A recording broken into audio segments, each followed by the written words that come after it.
Genesis dog, Genesis dog, Genesis dog, Genesis dog, Genesis dog, Genesis dog. What Nintendo cats?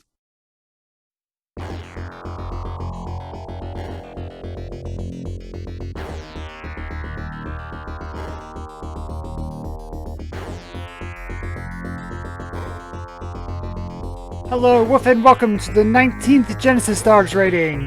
Today we'll be talking about Technoclash. And there weren't any dogs in it, 0 out of 10. And there was a few weird designs like birds and other animals and like goo monsters and stuff, but nothing really doggy enough to get me points from this category for it, unfortunately. The splash might be the best part of it. Like, it had a really cool title screen with like the Rowan, like I think his name was Ronan, and the Engine Man fighting, and like the wizard spells are going and his lasers going, and it's cool. And then it goes into the story, which is I really enjoyed the story of this game. It's like the wizard clan that like really doesn't like machines and stuff, but then like this machine start showing up in there through a portal and stuff, and they go through the portal and wind up in Las Vegas and have to survive on Earth before they can find their way back, and it's pretty cool and interesting. And then it has demos showcasing at various levels and stuff after that, which was always good to see.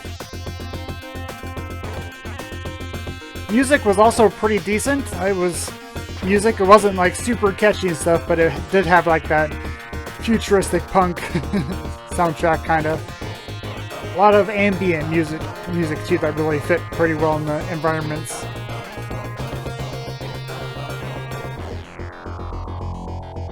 The bosses, I did not like the bosses. This is where it went downhill really fast.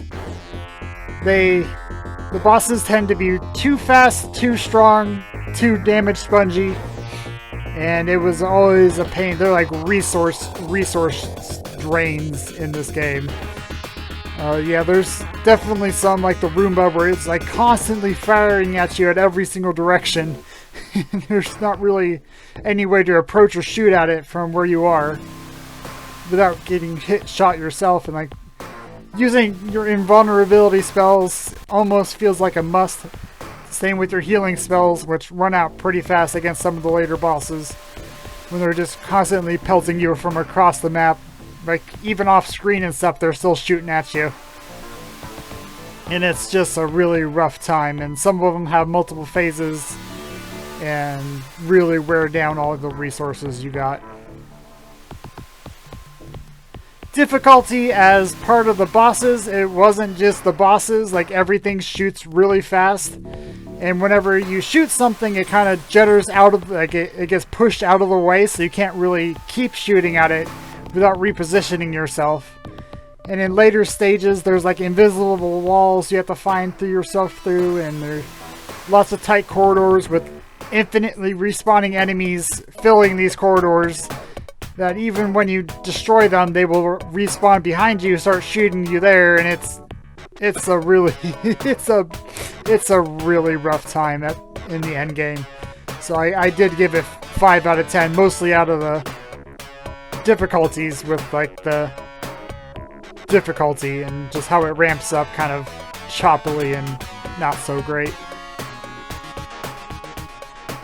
My experience is a 4 out of 10. It wasn't that great.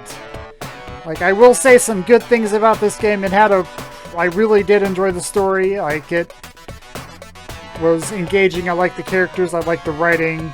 Like, they had a lot of good ideas going for them, but it just didn't play out well in the gameplay department. It really was like the worst parts of the Lost World Jurassic Park was kind of the mainstay of the gameplay in this game, and it really brought it down for me.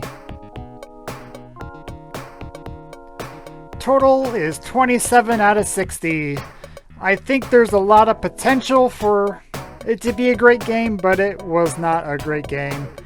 Like, it really needed some polish, it needed some better difficulty curves, it needed some better level design. It overall was just a really rough experience. Like, the story was the only thing holding up some of these points here. Or else I might have rated it a bit lower.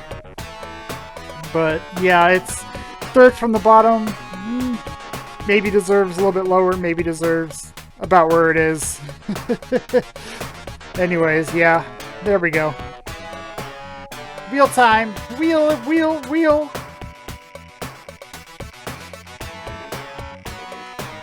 What are we getting? Tanzer? Come on, Tanzer. Come on, Tanzer. Tanzer! Yeah!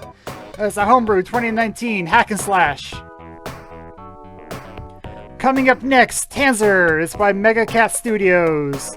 It's a run and slash, it's like run and gun, but it's like you're slashing like Strider, and you have to like make your way through the game. And you only have 3 health to do it, and it seems pretty rough, but it also is pretty fun to play so far, at least. So I've been looking forward to this one for a while.